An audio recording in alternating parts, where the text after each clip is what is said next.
that even mean, Bauer? YouTube, I'm back again for more of the Gamecrafter Spotlight, where I spotlight a different Gamecrafter game every single month. And this month it is Rebels of Ravenport from Secret Weapon Games. This is for 2 to 6 players, ages 12 plus. Take you 30 minutes to play. And I'm about to do a deep unboxing of the game, where I'm not just going to show you the components, but give you a feel for how the game works a little bit and what the components do. So first, we got our handy-dandy rule booklet right here. It talks about the beginner mode, the intermediate mode, and the advanced mode. And I'll explain a little bit of how that works.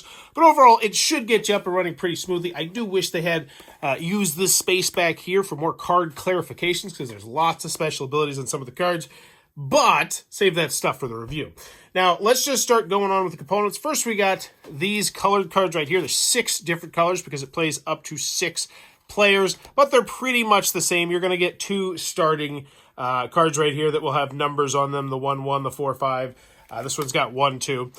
And then you're going to have one of these right here, a tome, which will do once per turn. You may discard any card from the board, because this is going to be the main board that's going to be at the center. So everyone's going to start with their cards. The other thing you're going to notice that there are 2 kinds of currencies in the game. There's stars, aka victory points, which is also one of the ways that the game can end, because there's 2 different ways the game can end. First, if you run out of the stars, and you'll start with a different number of stars depending on the player count. And then second, if you defeat the overlord right here. So there is 2 different ways to win the game. Those are the victory point stars.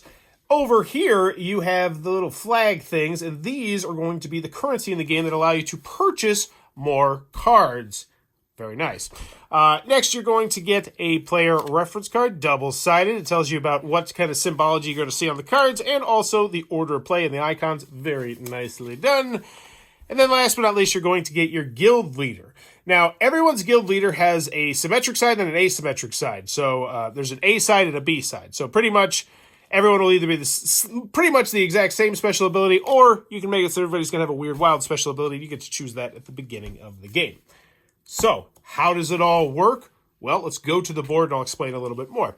On your turn, the first thing you're going to do is you're going to look at the monsters out there. You're going to say, all right, I think I can attack one of these monsters. Now, what does attacking look like? Well, that's the phase where you're going to roll the 3 dice to determine your damage. So 2, 2, 2. This would be spectacular if I had this guild leader right here, because this 2 would trigger 3 times and I'd be dealing 6 damage, and I could pretty much damage everything aside from the overlord. That would be a fantastic roll, right?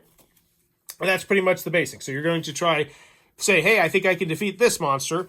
Going from this goblin here, which what they're going to do is they're going to give you victory points, but they're also going to give you currency, because after you do this, you will then be able to buy a card from the buy row down here. Now, this is where the intermediate and the advanced mode of the game comes into play. So if you're playing just the beginner mode, it's just a static board that does not change at all. So these are the monsters you get. If you play the advanced mode, then you'll start putting some of these out here, which will spice things up a little bit, the intermediate mode. Then if you get into the advanced mode, you'll flip these cards to the other side, and that's when all these have asymmetric different things that they're going to happen once you defeat them. And that's when you really have to study the board a little bit before you start declaring your attacks. So, that's the overwhelming majority of the cards. The only thing we haven't talked about down here are the cards that you're going to purchase. So pretty much how this works is, the cost down here, this one's going to cost 10. It's super duper powerful. Also, you see the star symbol right there. It means it's going to be worth victory points at the end of the game, if the way the game ends is that you run out of stars. This card cannot be discarded from the board, so there's ways that cards can't... so that just means that this card will stay out here. But this thing, you roll a 5, it does 3 damage. That's a huge hitter right there. Most of them have some sort of unique special ability. So this guy right here, you may use your Tome of Influence 1 additional time each turn. So that's really nice. And then once again, also if you get a 6, you do 1 damage. You have these little artifacts right here. Add 1 to your total damage during attacks.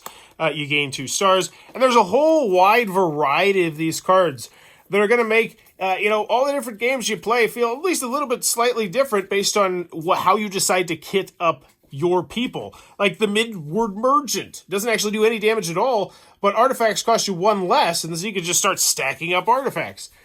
So there you go. That's the Rebels of Ravenport. Looks like it might be your cup of tea. Be sure to check out that Gamecrafter link down below. Tell them Bowers Game Corner sent you. Also, be sure to click on that subscribe button down below if you want to see more, because there will be a gameplay, there will be a setup video, and then there will be a Thoughts from the Corner where we, in my game night, tell you what we think about the game. But if you ever dream of making your own game, well, then you need to go contact the Gamecrafter, because not only do they help you make your prototype, because they have tons and tons of components that you can special and customize, pop-outs, cards, player reference things, double-sided boards, all sorts of crazy shenanigans and whatnots, but you can put it up in the marketplace, people could buy it, and you can make a little bit of money. Might even end up on the channel right here.